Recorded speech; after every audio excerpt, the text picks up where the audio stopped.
que nos acompaña en esta mañana en nuestro segmento de entrevistas. Economista, buenos días, bienvenido, gracias por acompañarnos. Le saludamos a Alexis Moncayo, quien le habla a Licenia Espinel. Yo antes de comentar el tema político, yo quisiera, de base a su experiencia, expresidente, cuando el gobierno organiza un plan de vacunación o está en una situación de crisis como la que vivimos en el país, me refiero a la crisis sanitaria, los planes de vacunación, las acciones que va a tomar el ministro de Salud, ¿son consultadas al jefe de Estado? El jefe de Estado debe conocer cómo se va a implementar una situación de esta naturaleza. Le pregunto esto por las declaraciones del presidente de la República, que señaló ayer que el plan de vacunación ha estado solo en la cabeza del ministro Juan Carlos Ceballos, pese a que él mismo dice, si se conoció en los medios de comunicación, y pese a que varios de sus funcionarios empezaron a promocionar dicho plan, que como usted ya conoce y todos sabemos, lamentablemente se llevó de una forma inadecuada, privilegiando a un grupo muy selecto de personas. Los presidentes, entiendo yo, deben conocer cómo se organiza todo. Esta es una expresión del presidente de la República solo para deslindarse de la responsabilidad, ¿o cree que a él no le consultaron nada? Si nos ayuda encendiendo su micrófono, expresidente, por favor. Buenos días. Sí, creo que cuando no está en mute el micrófono funciona mejor. Bueno, aprovecho para saludar a Quito, a Pichincha, al pueblo ecuatoriano. Gracias por esta entrevista. Responder a Licenia. Pero si estamos en emergencias, ¿cuántos decretos de emergencia se han firmado? ¿Cómo puede decir el presidente de la República que leyó en los medios de comunicación que había un plan de emergencia de vacunación, pero resulta que solo ha estado en la cabeza del ministro? O sea, este hombre está enfermo y los responsables ya no es él está fuera de sus cabales. Son los que nos mantuvieron en el cargo para perseguirnos a nosotros. Porque el tipo se vio ir el primer año cuando incumplió su programa de gobierno. Eso es causal de revocatoria de mandato. Lo bloquearon en la Corte Constitucional para protegerlo y que persiga a Correa. Luego, en los crímenes de lesa humanidad, la represión brutal de octubre de 2019, caos político, social, debieron anticiparse elecciones como establece la Constitución. Impidieron aquello, Yacu Pérez, Conalle, etcétera, para mantenerlo y que siga persiguiendo a Correa. Y nos tocó el peor gobierno de la historia, con la peor crisis de la historia, que dijeron que traían 2 millones de vacunas, de pruebas COVID, era mentira. Luego las vacunas, las pocas que vinieron se las repartieron entre ellos porque son buenos hijitos, buenos amigos, la argolla, los de Buena Cuna, la alcurnia, el buen nombre, lo mismo de la aristocracia que nos acompaña de la colonia. Y ahora este inepto dice que no ha habido plan de vacunación, que él creyó que había porque lo leyó en los periódicos. Por Dios, no tenemos presidente, pero ya la culpa no es de Moreno. Moreno tiene un problema psicológico, está fuera de sus cabales. La culpa es de aquellos que lo mantuvieron ahí para destruir a Correa, porque claramente el tipo demostró su ineptitud hace mucho tiempo, pero ya muestra realmente un desequilibrio mental. ¿Cómo un presidente de la República puede decir que creyó que había plan de vacunación porque lo leyó en los periódicos? No porque le informó su ministro de Salud. Y ahora dice que ha estado en la cabeza de su ex ministro que salió huyendo del país, pero que este ministro es tan bueno que un fin de semana ha hecho todo. ¿Cuándo? Cuando ya tenemos decenas de miles de muertos. Ecuador no merece esto, sinceramente no merecemos esto. Ahora señala, expresidente, ¿cómo está? Muy buenos días, un gusto saludarle como siempre. Quien usted señala como los que sostuvieron a Moreno son los que ahora pretenden desentenderse y distanciarse de él, ¿no? Están marcando distancias, incluso hasta lo cuestionan en los debates presidenciales y en las redes sociales. Pero es que mire, ya, créame, no nos han robado solo la verdad de estos 4 años, nos han robado el sentido común. ¿En qué lugar del mundo se puede creer que se construyó un puente hacia ninguna parte, cuando tenemos satélite, cuando es público, carretera de primer nivel, y que es para que pase la guerrilla y el narcotráfico? Si usted hiciera algo así, lo hace escondido en la selva. ¿Quién puede creer una tontería así? Pero 3 años lo dejaron mentir. Y después va a inaugurar con el presidente de Colombia lo que es el tercer eje vial. Es decir, nos han robado ya el sentido común. O sea, ¿quién puede creer que el caso de Odebrecht acusen a todo el mundo menos a Odebrecht?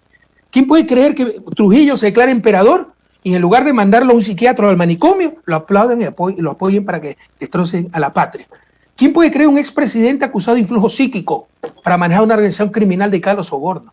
Nos han robado el sentido común. Ahora dicen, después de sacarle el jugo, manejarlo como títere, implementar sus políticas, jactarse de eso, darle elogios, cuando todavía tenía 80% de popularidad el primer año, ¿no?, a Moreno, ser cómplice total de Moreno. Ahora resulta que también ha sido correísta Moreno, llevamos 14 años de correísmo. Vea, es tan fácil para esto, como esto, público que nos escucha. Escúchenme muy bien, Quito, ya basta de que nos insulten hasta la inteligencia. Es tan fácil como esto. ¿Quiénes han sido los perseguidos? ¿Quién ha sido la única oposición? Vean cómo Creo, socialcristianos, han apoyado Pachacutic en todo a Moreno. Y por último, ¿Por quién creen que va a votar Moreno? ¿Por Andrés Arauz o por Guillermo Lasso? Ya no se dejen engañar, o sea, que nos robaron la verdad, que no nos roben hasta el sentido común, por favor. Presidente, en ese sentido, ¿usted cree que podría afectar la candidatura del señor Arauz el hecho de que Pachacuti ayer decidiera llamar a su militancia a votar por el voto nulo? Mire, la experiencia histórica demuestra que cuando se hacen esos llamados, la militancia no obedece. De hecho, Pachacuti, la militancia es más bien las organizaciones sociales agrupadas en Acunaye.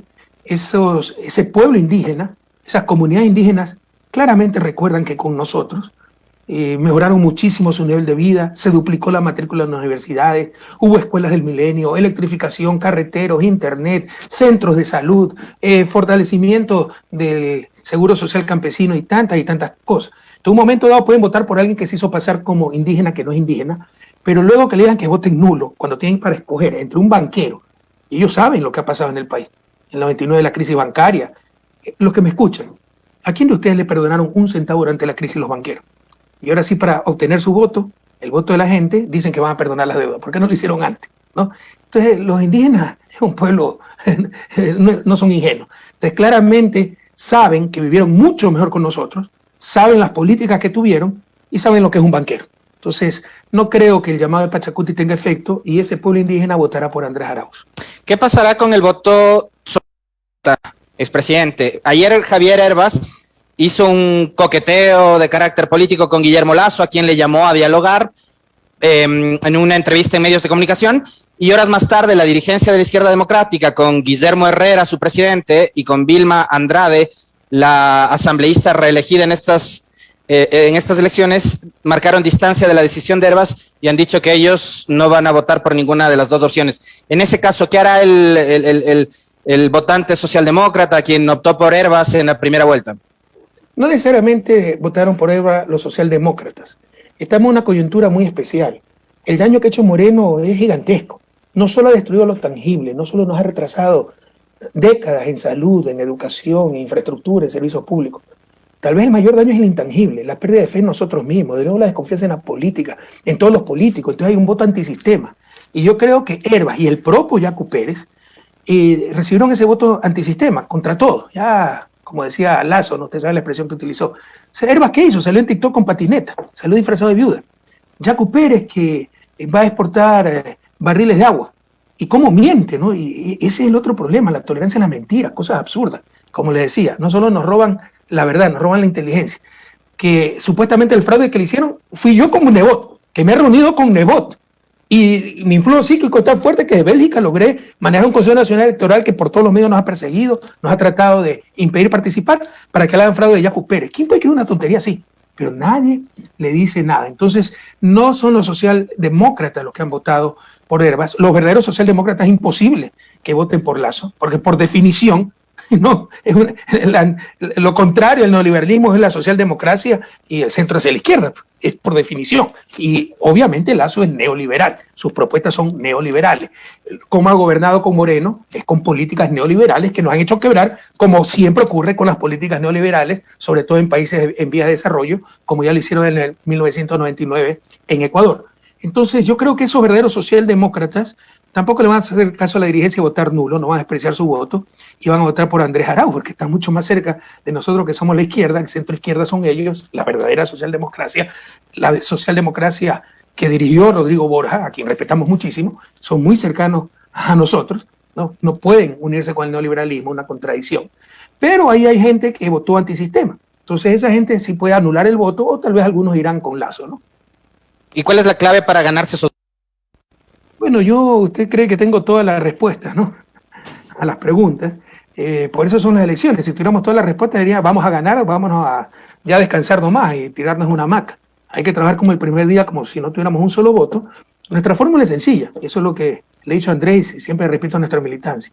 Ser auténticos. ¿Por qué vamos a proponer lo que proponemos? Por ejemplo, mayor presupuestos de universidades. ¿Acaso nosotros tenemos universidades privadas? ¿Nos beneficiamos de algo? Claro, es para universidad pública, pero ¿por qué vamos a proponer mejor educación? O sea, ¿acaso nos estamos beneficiando? Las propuestas de Lasso sí lo benefician a él, a su grupo. Entonces, por lo menos somos auténticos. Alguien podría decir, no estoy de acuerdo. Pero nadie nos puede decir que estamos proponiendo lo que nos conviene como grupo, porque lo hacemos por el bien común, que primero ser auténtico, y segundo decir la verdad, pues. La verdad, es decir, decir lo que vamos a hacer, no en época de campaña decir que se van a perdonar las deudas, los banqueros, un banquero como Lazo, cuando durante la crisis no han perdonado una sola deuda y por el contrario se han ejecutado muchas garantías y te cobran hasta por la llamada para cobrarte la deuda. Expresidente, ¿qué impacto cree usted que puede tener en el electorado, en esa parte, sobre todo el electorado que aún se encuentra indecisa y que tiene cierto nivel de rechazo hacia su gobierno o a lo que significa su gobierno para ellos, que se ha denominado el anticorreísmo? El resultado del debate presidencial, de acuerdo a algunos expertos e incluso una encuesta de Clima Social indica que el ganador de ese debate fue el señor Andrés Arauz. Sin embargo, no es muchísima la cantidad de personas que tradicionalmente miran un debate. ¿Usted cree que eso puede incidir positivamente en la candidatura del señor Arauz? ¿Cómo mira usted esto, por un lado? Y por otro, para este sector de la población que está indecisa y que, le digo, tiene rechazo a su gobierno, ¿qué garantía tiene ese sector de la población de que no ocurra lo mismo con el señor Arauz una vez que llegue al poder? Me refiero a que no termine implementando un plan distinto para el que fue electo o con el que fue electo. En primer lugar, los anticorreístas. ¿Cuándo vivían mejor? En esta tragedia durante nuestro gobierno. ¿Quién de ustedes no mejoró con nuestro gobierno? Ah, pero es que Correa, te odio porque eres prepotente, autoritario. ¿Cuántos de ustedes me conocen? Ninguno, tal vez el 1 por 1000 me conoce personalmente. Es lo que le dio la prensa, ¿no? Ya vemos lo que es la prensa. Si vio Andrés, ¿cómo se llama este señor? Andrés Carrión, ¿no? En Hora 25, la prepotencia de Andrés Carrión. Si vio quiénes fueron los primeritos en vacunarse, cercanos al poder. Con nosotros no tenían ese acceso, pero los Diego Oquendo, los Gonzalo Rosero y tantos otros. A nosotros no nos sometieron, pues ese es el problema. Y hemos tenido 14 años, ahí sí 14 años, de un proceso masivo de tratar de destruir la reputación, la integridad de aquel a quien consideran su enemigo, y no lo han logrado. Miren que somos la principal fuerza política. Entonces la reflexión a los anticorristas. ¿Por qué son anticorristas? Por haber dado educación, salud, sin parangón, obra pública, servicios públicos donde el rey era el ciudadano. Ahora son puro maltrato, filas, coima, etc. Ah, no es que me caes mal porque no te conozco, no es que niego que tu gobierno no fue muy bien, pero corrupto, los sobreprecios por todos lados. ¿Ustedes creen que si fuéramos corruptos tendrían que condenarme por influjo psíquico? Después de 4 años, si fuéramos corruptos, persecución brutal, con fuerzas nacionales y extranjeras, con toda la inteligencia del Estado, con fuerzas privadas, los banqueros, Villavicencio, toda esa gente. ¿Ustedes creen que no hubieran descubierto una cuenta secreta, algún centavo mal habido? A quien le habla, Jorge Glass. ¿Cómo podemos dejarnos engañar? Como le decía, nos roban no solo la verdad, nos roban el sentido común. Pero los sobreprecios, no hay un juicio sobre precios. Le llamaron sobreprecio a los reajustes de contrato. ¿Por qué no lo llaman sobreprecio entonces al reajuste del monto del contrato en el metro de Quito? Porque son de la gallada. Entonces es mentira, eso no es delito, ¿eh? No es deseable, no es bueno, pero no es delito. Es que se hicieron malos estudios, hubo un imprevisto, pero no hay un juicio sobre precio. Además, si hay sobreprecio, alguien debió lucrar. ¿Dónde está esa persona? Entonces ya nos robaron hasta la inteligencia, el sentido común, inocularon odio en nuestros corazones. Y con ese odio no vamos a ningún lado. Entonces los anticorreístas, les digo, con cariño, con afecto, reflexionen, están siendo utilizados, están siendo víctimas de sus propios verdugos, los que no quieren que vivan bien. Porque, reflexionen, ¿cuándo vivían mejor? ¿En esta tragedia o durante nuestros 10 años de gobierno? ¿Cómo pueden apoyar a aquellos que han sido cómplices de esta tragedia? Sobre la traición de Andrés Arauz, ¿no?, a los que algunos temen, eso es lo que le decía, la destrucción que ha hecho Moreno es gigantesca, en lo intangible también. Este síndrome de la traición, la gente está traumada con la traición. Los traicionados, los que hemos sido víctimas del traidor y sus titiriteros, porque dicen, ¿cómo es posible que haya un tipo así? Superemos eso.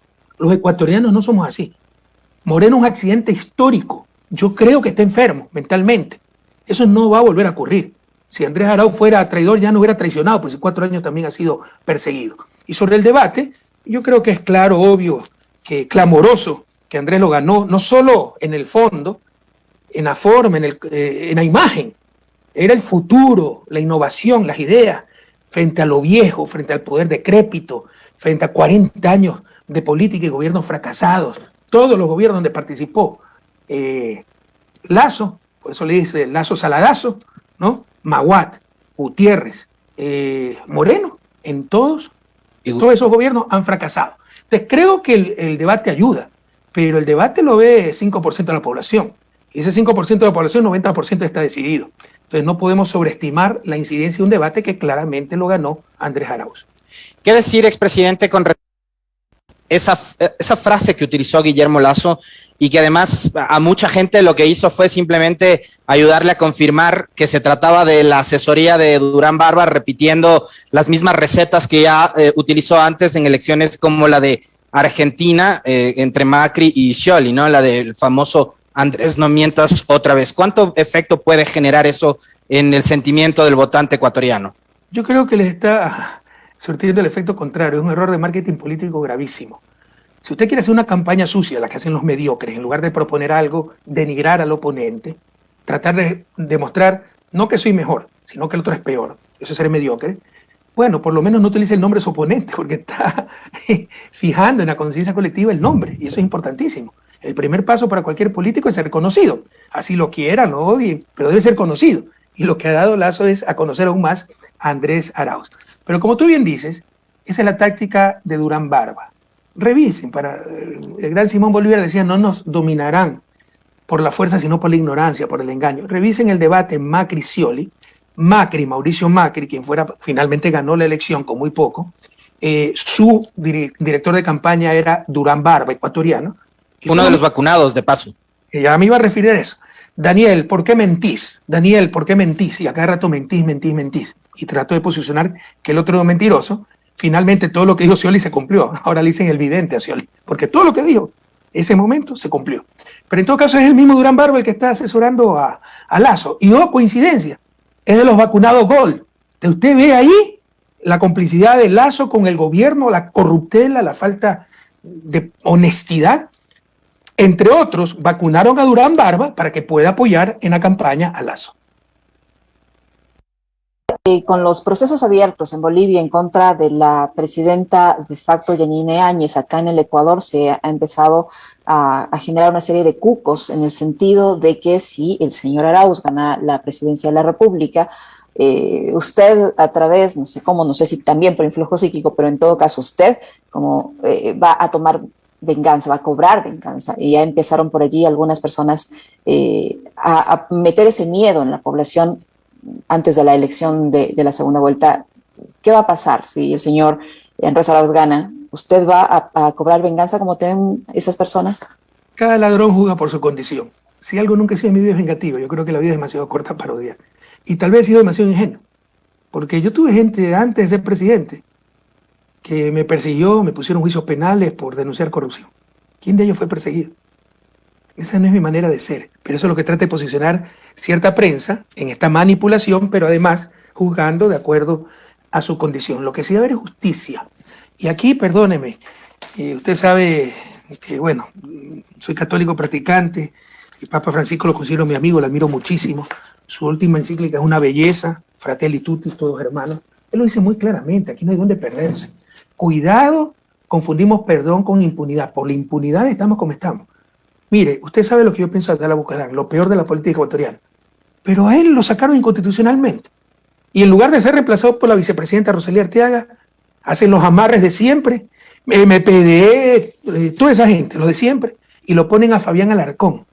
Como presidente interino, eso no ha existido nunca en nuestra Constitución. Claramente era un golpe de Estado, pero no pasó nada. Y de ahí todo el mundo se creyó con derecho a desestabilizar gobiernos y en 10 años tuvimos 7 presidentes hasta que llegó mi gobierno y tuvimos un solo presidente en 10 años.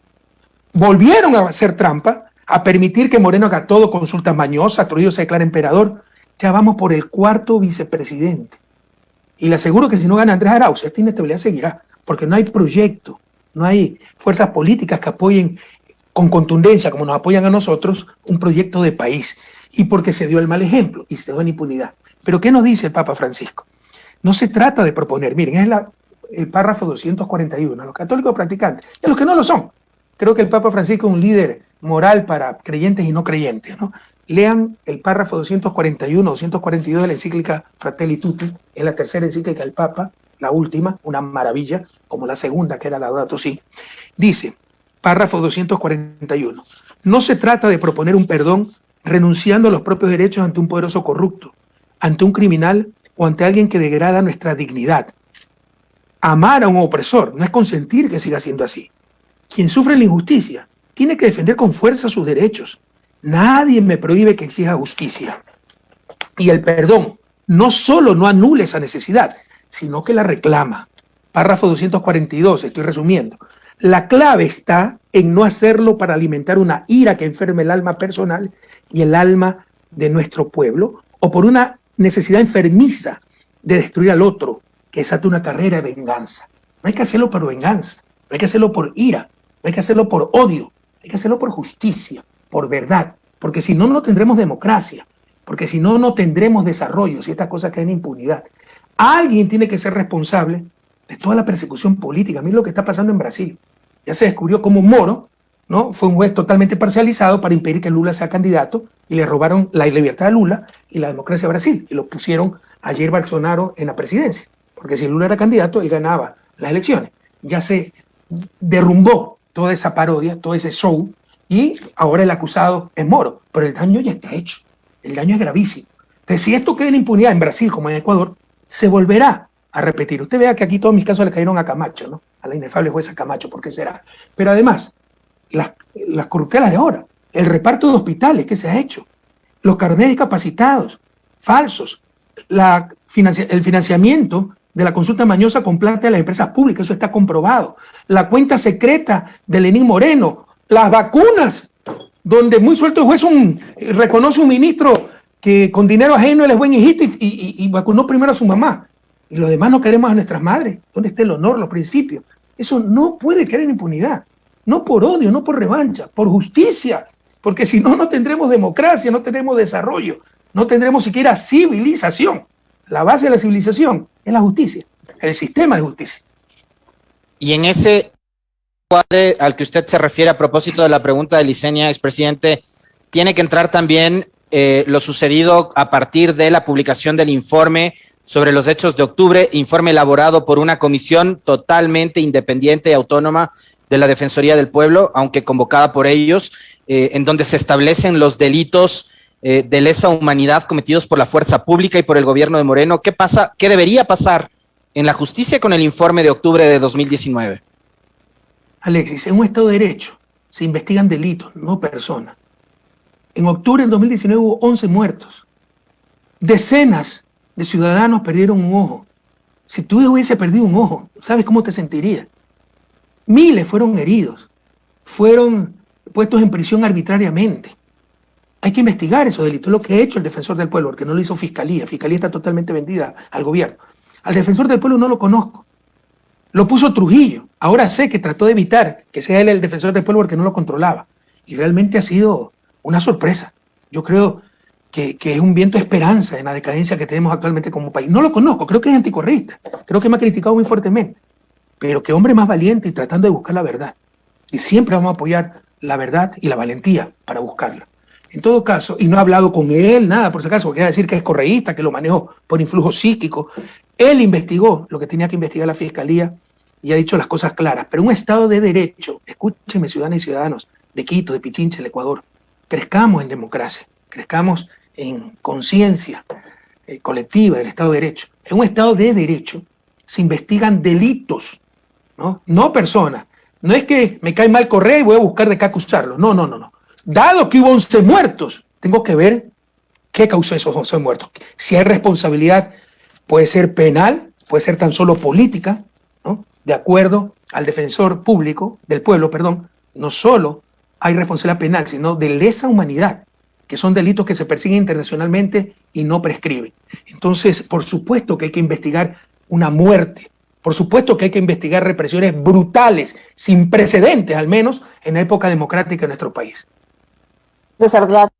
Entonces, expresidente, ese pedido que ha hecho el Defensor del Pueblo de que se impida la salida del país de las personas que podrían estar involucradas, en este caso, entre ellas el presidente de la República. Yo recordaba cuando escuchaba al Defensor del Pueblo cómo en su momento, el ahora nuevamente ministro, secretario de Comunicación Andrés Michelena, decía que se debe impedir la salida de los funcionarios de su gobierno. Todo era cuestión de tiempo, querida Licenia, y todos los abusos que estaban cometiendo iban a caer sobre ellos mismos.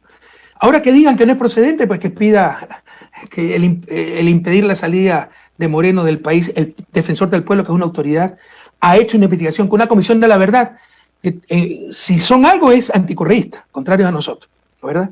Pero han investigado. Que digan pues que no es procedente, cuando un simple ministro decía que había que impedir la salida de todo el gobierno mío. ¿Se imagina? Están cayendo sobre ellos mismos todos los abusos. Ahora que diga Moreno que tiene inmunidad, que le tiene que levantar la inmunidad la Asamblea, ¿no? Para tener estas medidas cautelares.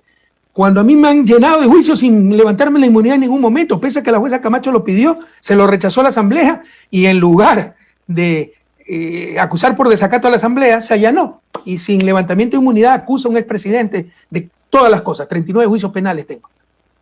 Toda esa destrucción institucional, jurídica, legal, de Estado de Derecho, está cayendo sobre ellos mismos. Era solo cuestión de tiempo, con la gran diferencia que ellos sí son culpables, nosotros no. ¿Dónde están medio sentados mal habidos después de 4 años de brutal persecución? ¿Para qué se puede tener del accionar de la Fiscalía, tomando en cuenta cómo ha sido la participación de la Fiscalía? La Fiscalía es una corrupta, la Fiscalía es una corrupta, es cómplice de Moreno. Recuerde que fue funcionario Moreno. O sea, esta señora Salazar, Diana, ¿no? Primero era funcionaria de Fiscalía, ¿no? De segundo nivel. La llama Moreno a dirigir la UAFE, la Unidad de Análisis Financiero, nunca investiga la cuenta secreta en Moreno y la nombran, pero lo dijo Roldán, que fue Moreno el que nombró a Diana Salazar. Saca 10 sobre 20, el peor examen, y le ponen 31 sobre 30 en expresión oral cuando no sabe ni hablar. Entonces, más claro, no puede estar, porque todo es un amarre. Eso es la corrupción, regalar cargos a quien no se lo merece. Y ese era Trujillo. Y la pusieron ahí, su mérito necesario y suficiente era perseguir a Correa, odiar a Correa. Y eso se ha dedicado, pero ha sido cómplice descarada del gobierno de Moreno. Por ejemplo, no ha investigado la cuenta InInvestment. Se tiene hasta el número, 100-4-3-71378, el Balboa Bank, a nombre de InInvestment en Panamá, INA por las 3 hijas de Moreno, Cristina, Karina y Irina. Lo reconoció Moreno, pero dijo que era su hermano. Y si es su hermano, ¿por qué no le pide que la abra? Porque están las coimas, el dinero sucio de toda la familia Moreno. Los corruptos siempre fueron ellos. Entonces no ha investigado eso. Lo de los hospitales, lo dejó medio hacer, ¿no? Azuero era el que repartía hospitales. Daniel Mendoza repartía hospitales, coimas, todo. Pero detrás estaba Romo, pues. Detrás estaba Moreno. ¿Usted cree que los hospitales se reparten solitos? ¿Usted cree que un asambleísta maneja los hospitales? Y nunca han llegado, pues, a esos niveles. Y si en verdad investigaran el reparto de hospitales, se va media asamblea, se va medio gobierno, a la cárcel. Pero como eso beneficiaba a Correa, Diana Salazar ha dejado todo en impunidad. Entonces Diana Salazar es una corrupta cómplice de Moreno, no se engañe. No hay dónde perderse en eso. Para el episodio del tema judicial y de este temor que se ha hecho manifiesto de algunos opinólogos y de algunos periodistas también sobre la venganza. Yo le quiero preguntar esto, creo que ya va a ser la enésima vez que le pregunte, a mí me quedó bastante claro, pero hay alguna gente que o no le ha escuchado o se niega a entender. Usted ha dicho varias veces, expresidente, que no le interesa, al menos en el corto plazo, volver al país, y si gana Andrés Arauz será así. ¿Cuál es su postura con respecto a aquello? Y menos todavía cobrar venganza. Bueno, que gane Andrés Arauz no significa que se resuelven los casos jurídicos. Exacto. Miren lo que pasó en Bolivia, ¿no? A Evo Morales lo acusaron de todo, hasta de pedófilo. Y ganó arrasadoramente el MAS. A la semana ya los mismos jueces decían que no, era inocente en todo. Lo que pasa con Amado Vudú y con los procesos en Argentina. Y con Lula mismo, ¿no? Que ya ven que el gobierno de Bolsonaro se tambalea, etcétera, entonces ya los jueces están haciendo lo que tienen que hacer. Muy probablemente lo mismo pasa en Ecuador, pero si no pasa en Ecuador pasará a nivel internacional, ¿no? Nosotros tenemos que algunos, por elemental estrategia no podemos decirlo, en dónde, explícitamente, pero ya hemos recurrido a algunos organismos internacionales que nos van a dar la razón, porque no hay nuevamente dónde perderse en la brutal persecución político-judicial que hemos sufrido. Pero en todo caso, si gana Andrés Arauz no significa que yo pueda volver al país. Si se resuelven los casos judiciales, mi plan de vida, como lo anunció el país, era estar acá, en Bélgica. Vivimos 25 años con mi familia, que es binacional, en Ecuador. Creo que es elemental justicia vivir un tiempo en Bélgica. Yo quería dedicarme a la academia, tenía proyectos de escribir varios libros. Ya los hubiera acabado si no hubiera tenido que responder tanta infamia, tanto escrito de abogado, trabajar. Yo nunca he sido una persona ambiciosa, nunca me ha interesado el dinero. Siempre me han retado mi madre y mi esposa por por ser tan descuidado, porque nunca me ha interesado el dinero. Pero me he tenido que poner a trabajar para pagar abogados, más de lo que hubiera querido, porque hubiera deseado dejar tiempo libre para poder avanzar con mi libro. Eso es lo que logra esta gente. Ya no busca ni su buen vivir, busca el mal vivir de aquellos que odian. Ya no le importa ni destruirse, con tal de que lo destruyan a quienes odian. Ya es fanatismo. Y ustedes dirán, bueno, pero si las cosas se derrumban con el tiempo, como ha pasado con Evo Morales, con Amado Boudou, con Lula, ¿por qué lo hacen? Porque ya el daño está hecho. El sufrimiento de la familia, el sufrimiento personal. Entonces, es un efecto de demostración. Miren lo que le pasa al que trata de hacer justicia, al que trata de quitarnos nuestros privilegios, al que trata de vacunar a todos por igual, al que da salud a todos por igual, el que quiere una educación de calidad para todas y todos, al que nos obliga a pagar impuestos, al que nos obliga a tratar como persona, como ser humano a nuestra empleada doméstica. Miren lo que le pasa. Sí, al final ganó, se salvó, pero 4, 5, 6 años de infierno y sobre todo para su familia. Entonces nadie vuelve a meterse en esto. Es el efecto disuasión. Ahora, no nos van a derrotar, ¿no? Seguiremos adelante, pero si algo no tiene por qué ser así.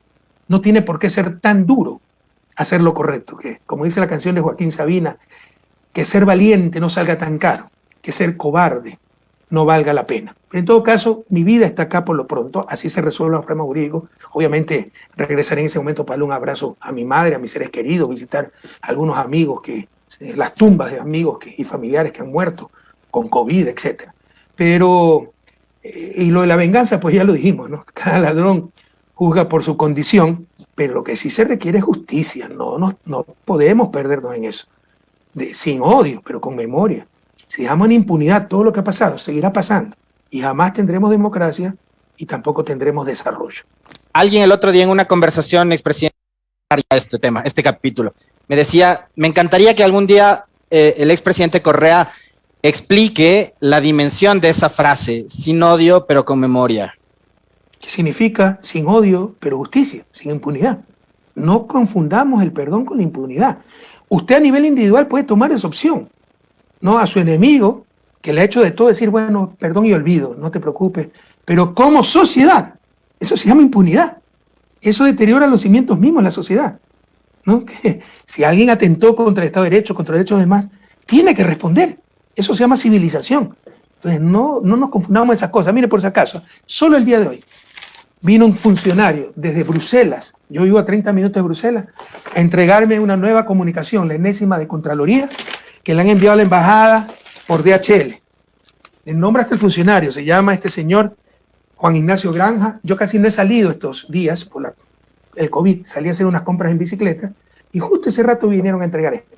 Estaban viendo a qué hora salía porque me tienen terror y vinieron a fastidiar a mi familia, ¿no? Esto lo pueden enviar por mail. Lo envían por DHL, esto cuesta $70 del pueblo ecuatoriano, para que un alto funcionario, Granja no es el mensajero, es secretario, una de esas cosas, venga 30 minutos en carro de la embajada a fastidiar a mi familia. Esto lo hemos aguantado 4 años. Y no solo esto, ¿eh? Es una multa de $5.000 por... Mire, el presidente de la República no remitió 3 decretos de estado de excepción a la Corte Constitucional del Ecuador. ¡Qué delito!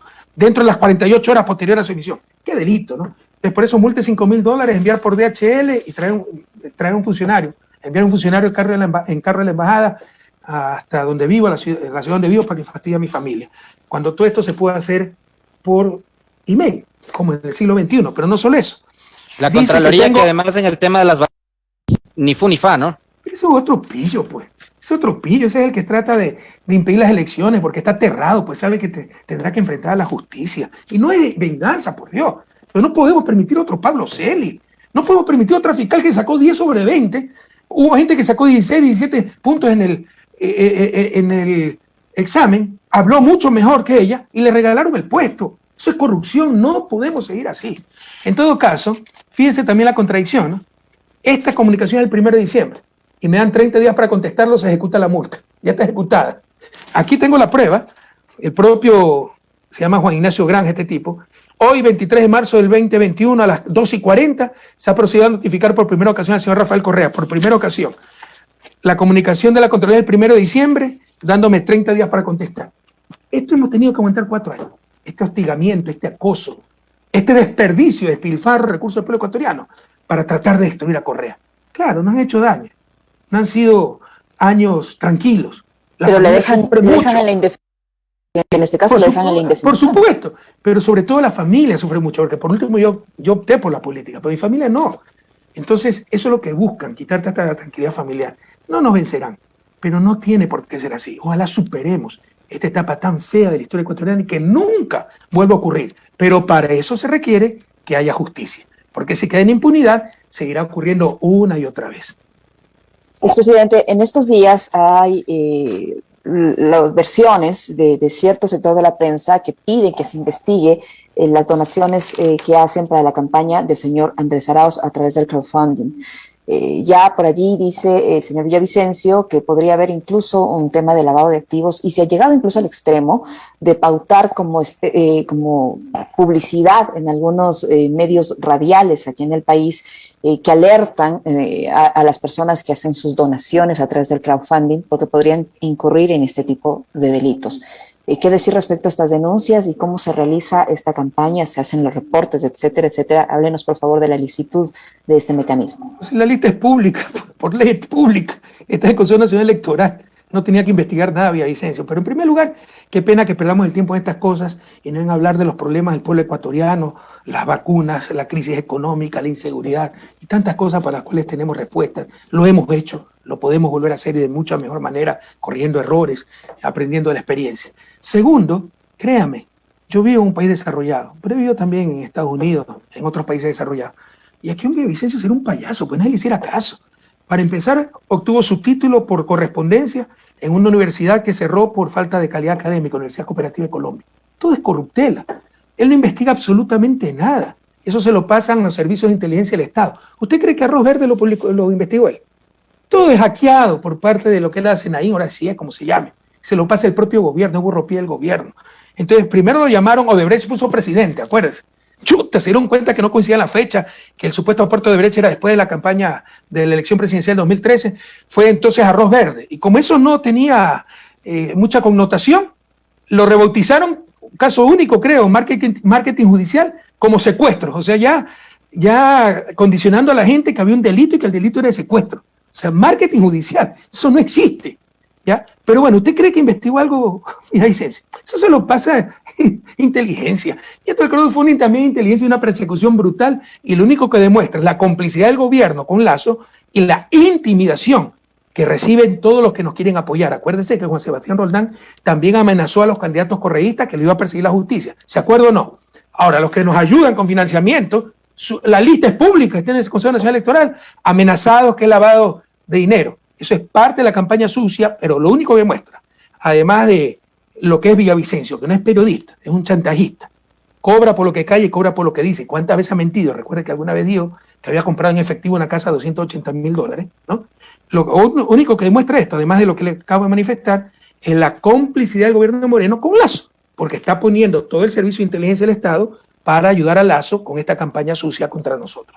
Expresidente, uno de los ejes, de hecho, fue con el que arrancaron el debate presidencial del domingo, fue el de en materia económica.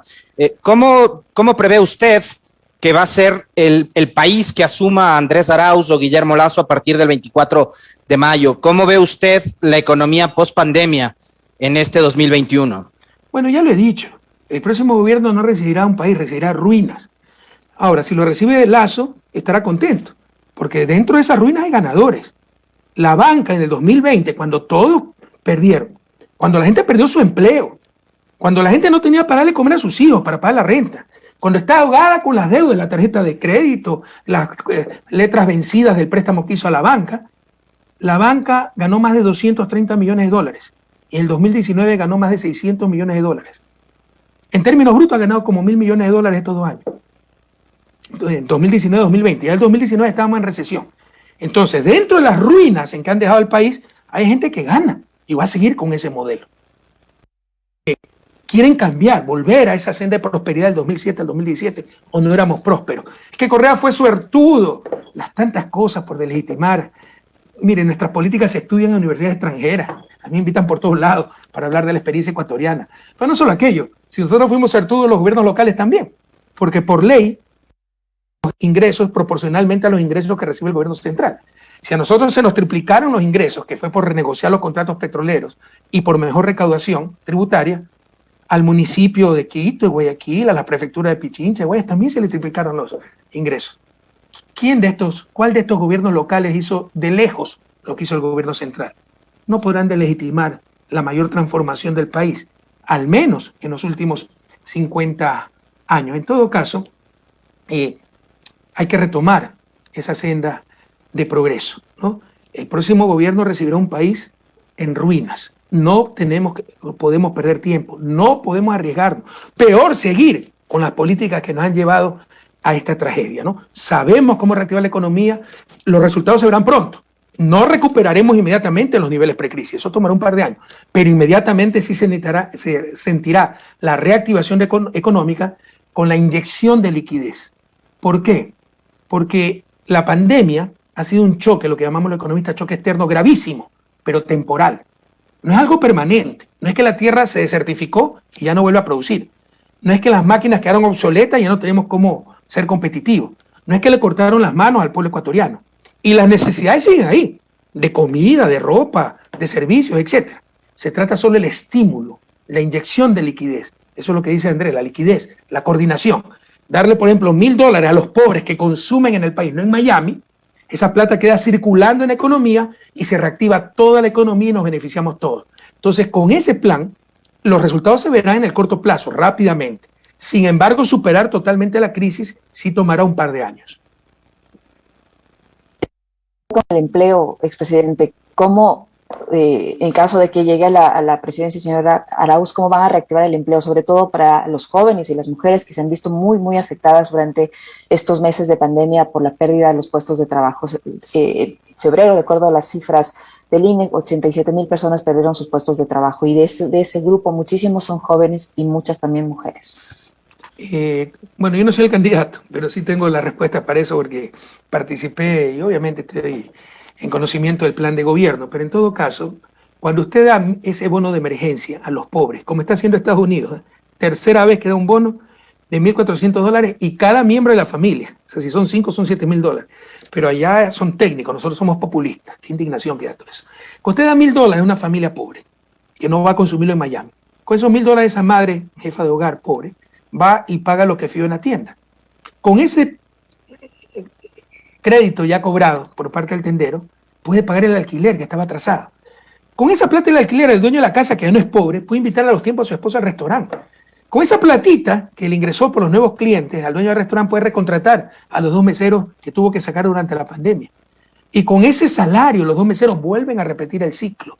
Y usted ve cómo se generó trabajo y cómo se reactiva la economía, es lo que le estoy diciendo. Se inyecta liquidez porque las capacidades están intactas, las necesidades están intactas, no es un problema tecnológico, no es que quedaron obsoletas nuestras maquinarias, no es que los ecuatorianos nos especializamos, qué sé yo, en tejer y ahora hay bordadoras mecánicas, entonces ya no tienen trabajo, no hay ninguno de esos problemas, es un choque externo gravísimo, pero temporal, pero las capacidades productivas están intactas, las necesidades están intactas y solo se necesita esa liquidez para reactivar el aparato productivo, recuperar producción y recuperar empleo, que a su vez genera ingreso, consumo y genera más producción. El círculo virtuoso de la reactivación económica. En ese sentido, ¿cómo enfrentar todo ese embate que ha habido con respecto de las amenazas a la dolarización? Ya nos queda claro, o sea, a mí desde un principio, cómo el creador del observatorio de la dolarización va a pretender eliminar este sistema, además con lo complejo que es. Usted gobernó 10 años, tuvo todo el tiempo necesario y el músculo político como para hacerlo con una asamblea de 100 y no lo hicieron. Pero para esa gente que todavía le queda ese temor, ¿qué es lo que se debe hacer para fortalecer precisamente el sistema monetario que tenemos vigente en el país? Tuvimos asamblea constituyente de plenos poderes con mayoría absoluta, pues hubiéramos querido eliminar la dolarización. No solo eso, en ese momento la dolarización era inconstitucional, porque nunca cambiaron la constitución del 98, que decía que el sucre era moneda nacional.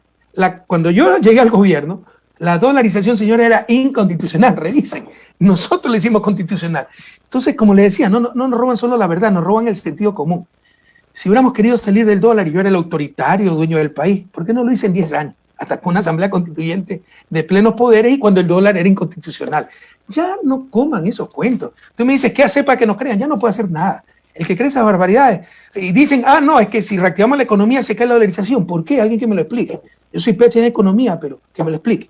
Por si acaso, a la reactivación es solo los $1.000 de bono de emergencia. Son 3.000 millones en créditos, a través de cooperativas sobre todo, para la economía popular y solidaria, microempresas que son las que más generan empleo.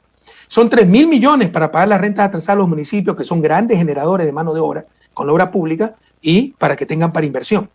Alguien me hablaba de empleo, en la pregunta anterior, Licenia me hablaba del empleo joven. Hay un programa de copago del salario para trabajo de jóvenes. Hay un programa para copago de la nómina para que las empresas no tengan que despedir trabajadores, porque lo que más había que cuidar era el empleo. Hay un programa de recontratación de los empleos públicos criminalmente cesados durante la peor pandemia. Imagínense lo que es despedir maestros, médicos, incluso burócratas, ¿no? En el sentido peyorativo de la palabra, en plena crisis, cuando todos los organismos, hasta el Fondo Monetario, decían hay que cuidar el empleo. Y el gobierno fue el primero en votar gente y pasaron esa ley de apoyo humanitario con el apoyo de Creo, los social cristianos, para votar más fácilmente trabajadores públicos y privados. Créame que no hay derecho. Pero en todo caso, lo que va a hacer colapsar la dolarización es si siguen sacando los dólares de la economía, pues esta gente. Para que se sostenga la dolarización, es evidente. Los dólares deben caer en economía. Te vendrá alguien a decir, pero si das $1.000 a las familias o $3.000 en crédito, ¿no? Eso estimula el consumo, estimula las importaciones, controla las importaciones.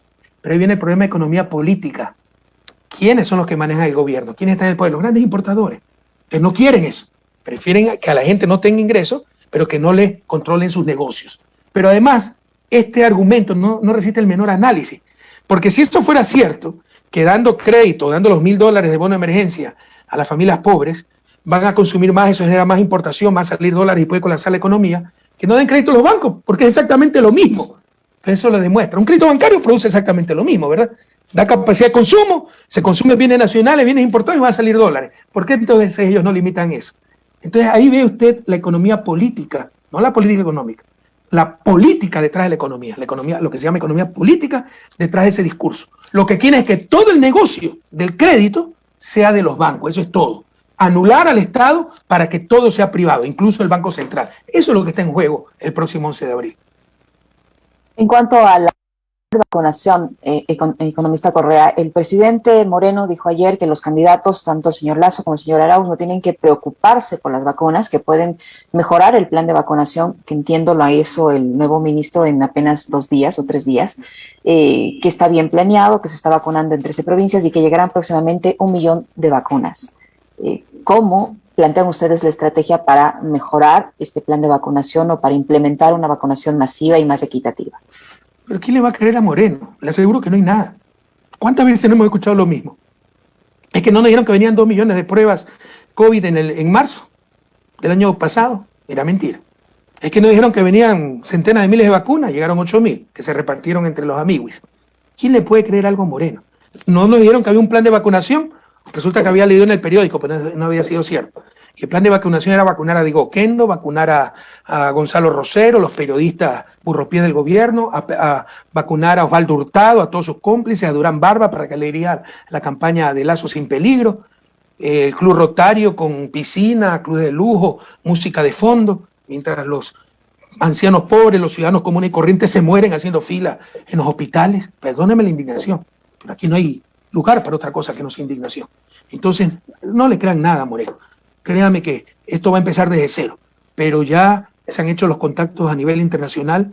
Gracias a Dios tenemos mucho prestigio a nivel internacional para obtener en corto plazo millones de vacunas de todos los sectores, China, Rusia, Estados Unidos, empresas públicas, privadas, y tener un verdadero plan de vacunación no solo eficiente, ético, donde en verdad se respeten las prioridades. ¿Cuáles son las prioridades? Yo le diría ni siquiera a los ancianos, con todo respeto. Mi madre tiene 86 años. ¿No? Primero los médicos, los que se están exponiendo día a día por salvar a los otros. Tiene un efecto multiplicador eso, ¿verdad? Segundo, los maestros, para poder reanudar clases lo más rápidamente posible. Usted sabe el daño de nuestros niños, adolescentes, de haber estado 1 año sin clases, sin sus compañeros. El daño psicológico es gravísimo.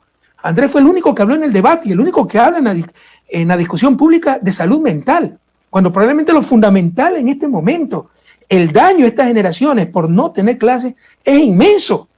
Entonces tenemos que reanudar clases lo más realmente posible y por eso los que están en primera línea para vacunarse o deben estar en primera línea son los maestros. Y eso es lo que va a hacer Andrés. Luego los grupos vulnerables. Pero si yo soy el presidente de la República, como lo hizo el presidente de la República italiano, y tengo 82 años y no tengo ninguna patología grave, y me toca después de 15 días, pues esperaré 15 días. No como el descarado de Moreno, que dice que como en la guerra, pues primerito ellos se vacunaron porque son tan importantes que tienen que vacunarse para cuidar al resto. O no como algunos señores rotarios, y yo tengo muchos amigos rotarios, saben que no generalizo, pero algunos señores rotarios que dijeron, nosotros llevamos a los más necesitados, entonces por eso que nos vacunen primero, no ayuden tanto, que vacunen a los necesitados que dicen ayudar primero. Entonces se va a hacer una vacunación.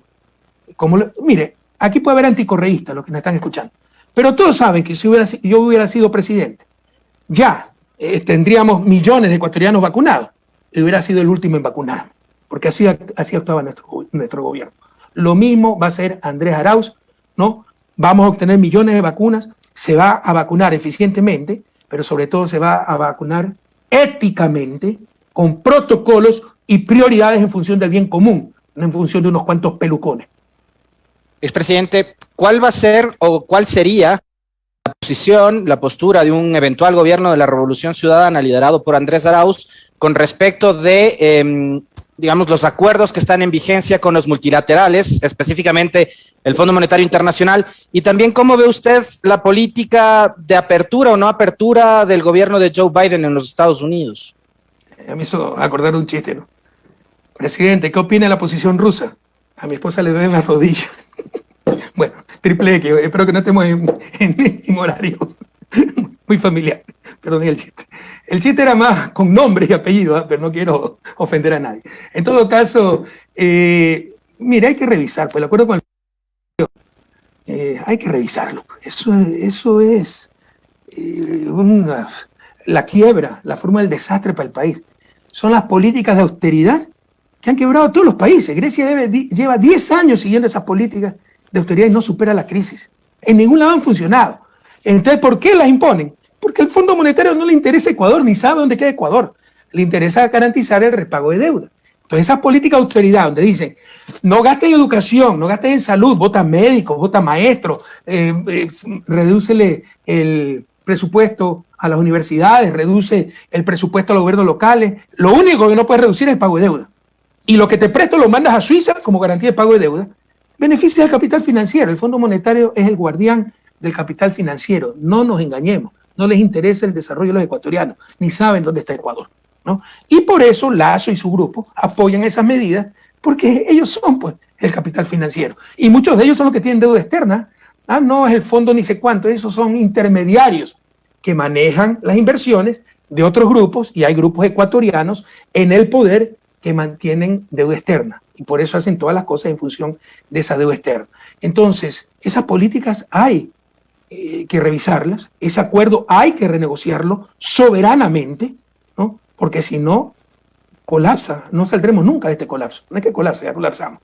No saldremos nunca de este colapso. Se necesitan políticas fiscales expansivas, como les decía, estimular la economía porque las capacidades están intactas, las necesidades están intactas, y con la política del Fondo Monetario nunca vamos a lograr aquello. Y sobre Joe Biden, vea, Estados Unidos es un sistema que tiene vida propia. Hay matices. Trump era un cavernícola. Y es importante, ¿no? La persona. Yo creo que Biden es un tipo con principios. Yo lo conozco, lo conocí como presidente, un tipo muy simpático, que tiene una trayectoria muy importante, ¿no? Capaz, inteligente, como Obama. Y con principios. Pero con la lógica norteamericana. Todo es en función de sus intereses. No nos engañemos. ¿Cuál es el único denominador común de todas las invasiones que ha habido y todas las intervenciones norteamericanas en América Latina? Cuando pusieron la dictadura de los 70, los Pinochet, los Videla, cuando dizque por restaurar la democracia sacaron a Evo Morales y pusieron a Áñez, el ejemplo más reciente. El único denominador común son los intereses de Estados Unidos, no es la democracia, no es la libertad, son los intereses de Estados Unidos. No nos engañemos. Eso continuará, sobre todo en su política hacia América Latina, con matices. Biden es una persona mucho más accesible, con principios. Trump era cualquier cosa. Pero en lo esencial, esa política exterior de Estados Unidos hacia América Latina no va a cambiar. Presidente, ¿qué va a hacer el gobierno eventualmente si gana el señor Andrés Arauz sobre el tema agrícola? Durante todo ese tiempo de pandemia también ha sido un sector muy afectado, muy descuidado, y siempre, yo recuerdo desde su administración, usted dijo que usted le dejaba, se iba con la deuda al sector agrícola. ¿Cómo van a solucionar esa deuda ahora? Eso no es correcto, Licenia, y hay que ser precisos en eso, porque da pauta a, perdone, con todo respeto, a falsedades. Eso dije yo en el 2013, porque es verdad que en el primer periodo de mi gobierno avanzamos en muchos sectores, muchísimo. Avanzamos en agricultura también, pero no tanto como otros sectores. Y yo dije, tenemos una deuda con el sector agrícola. Pero me empeñé totalmente en el 2013, del 2013 al 2017 para recuperar esa deuda, y los avances fueron gigantescos. Se trajo ganado de Paraguay, campeones mundiales en cuanto a raza, para mejoramiento genético. Se hizo el laboratorio de mejoramiento de semillas de la papa allá en el Cantón Mejía, en AESPE, ¿no? Y de última tecnología, una maravilla. Ese laboratorio, vayan a visitarlo. Se empezaron a repartir las semillas para mejoramiento de semillas a los diferentes agricultores. El programa del maíz que cuadruplicó, el plan piloto en Santa Elena cuadruplicó la producción de maíz. Empezamos a ser autosuficientes en maíz. Entonces, ¿cuántas cosas se hicieron? Eso yo lo dije en el 2013. Los últimos 4 años nos empeñamos de lleno en esto y avanzamos muchísimo. Eliminamos la fiebre aftosa. Si ya no tiene fiebre aftosa su ganado, ya puede exportar carne. Pero para eso se necesita, por ejemplo, cadena de frío. Teníamos que continuar con esos procesos y este gobierno no continuó con absolutamente nada. Entonces, ha habido destrucción, ha habido retroceso. Hay que recuperar lo perdido y seguir avanzando. Por ejemplo, recuperar la Unidad Nacional de Almacenamiento, que la desmantelaron nuevamente, como lo hicieron con el ENAC. Si usted no tiene cómo almacenar, no tiene cómo sustentar los precios. Nosotros comprábamos la cosecha para mantener los precios, para que los agricultores, su sangre, su sudor, su trabajo, no se le lleven los comerciantes, los intermediarios, ¿no? Comprábamos eso, pero almacenábamos. Ya no hay dónde almacenar. Hay que recuperar todo eso, hay que seguir dando crédito al sector agrícola, seguir construyendo infraestructura. Gran parte de esto es responsabilidad de los gobiernos locales, sobre todo prefecturas, caminos vecinales, canales de riego, pero obviamente se requiere el apoyo del gobierno central. Hay que tener políticas para poner primero lo nuestro, la producción, el empleo nacional, sobre todo agrícola, pecuario. Eso significa ser muy cuidadosos al negociar los tratados de libre comercio que tanto le gusta a Lazo y compañía, que son la quiebra de los pequeños agricultores. Miren lo que pasó en México. 25 años el Tratado de Libre Comercio con Estados Unidos, y es que ha salido del subdesarrollo México, por el contrario, quebraron sus pequeños maiceros. Entonces no podemos nosotros repetir esa mala experiencia. Y si algo nos enseñó la pandemia, querida Licenia, querido Alexis, es que son las verdaderas prioridades. Cuando nos tuvimos que quedar en cuarentena, si nos teníamos que quedar años en cuarentena, ¿con qué hubieran preferido quedarse? ¿Con un costal lleno de billetes o un costal lleno de papas? La pandemia nos enseñó lo verdaderamente importante, lo que sustenta la vida, la agricultura, la ganadería, los alimentos. Por eso nuestra Constitución habla de soberanía alimentaria. Hay que seguir construyendo esa soberanía alimentaria para en este sustento de la vida no depender de otros países, depender de nosotros mismos. Muchísimas gracias, Sale Correa, expresidente de la República, con quien hemos dialogado por el lapso de 1 hora. Interesante entrevista, hemos abordado temas de política nacional e internacional, economía, etcétera. Como siempre, un gusto, expresidente. Fuerte abrazo. Gracias a todos ustedes. Un inmenso abrazo a Quito, Pichincha. Perdonen por ahí la broma en horario familiar, triple X. No. Ya van a salir las feministas, ¿verdad? El buen humor es... ¿Por qué los feministas? No. El buen humor, pese a la tragedia, hay que tratar de mantener el optimismo, la esperanza.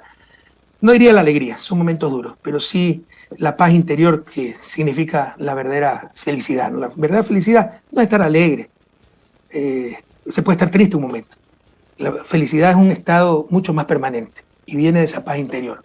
Y esa paz interior, a su vez, viene de hacer lo correcto, siempre actuar auténticamente en función de los principios. Tengan la seguridad que siempre lo hemos hecho y que todos ojalá tengan esa paz interior y pese a lo duro de los momentos, mantengan el optimismo, la esperanza y entendamos que el 11 de abril la solución está en nuestras manos, votando todos Andrés Arauz, Carlos Rabascal y retomar esa senda de progreso, de prosperidad que todos sabemos que ocurrió de 2007 al 2017 y que volverá a ocurrir superando errores, con la fuerza juvenil, con renovación, con innovación. Un inmenso abrazo, Quito querido, Pichincha del alma, patria, adorada. Dígame. Antes que se vaya, expresidente, yo tengo que hacerle llegar, porque si no me van a matar las personas que nos siguen a través de nuestras redes sociales. Le mandan saludos desde todos los lugares del país. Lorena Gaibor, Rosa Patiño, Mari Carmen Velázquez, Enrique Castelo, Mariana Enríquez, bueno, no le puedo mencionar todos, pero quiero por lo menos hacerle llegar los saludos de estas personas que están extrañando, le dicen aquí en nuestras redes sociales, y que le mandan buenos deseos, saludos, y que les agradó haberle escuchado durante esta hora. Muchas gracias a todos. Me hace llorar la nostalgia inmensa. Dios me los bendiga, ¿no? También debe haber por ahí algunos odiadores con insultos, pero aquellos que demuestran tanto cariño, muchísimas gracias. Dios les pague. Muy Muchísimas amable. gracias a usted por su tiempo, al expresidente Gracias a ustedes, Rafael Correa Delgado. Cuídense. 8 de la mañana con 36 minutos, Alexis.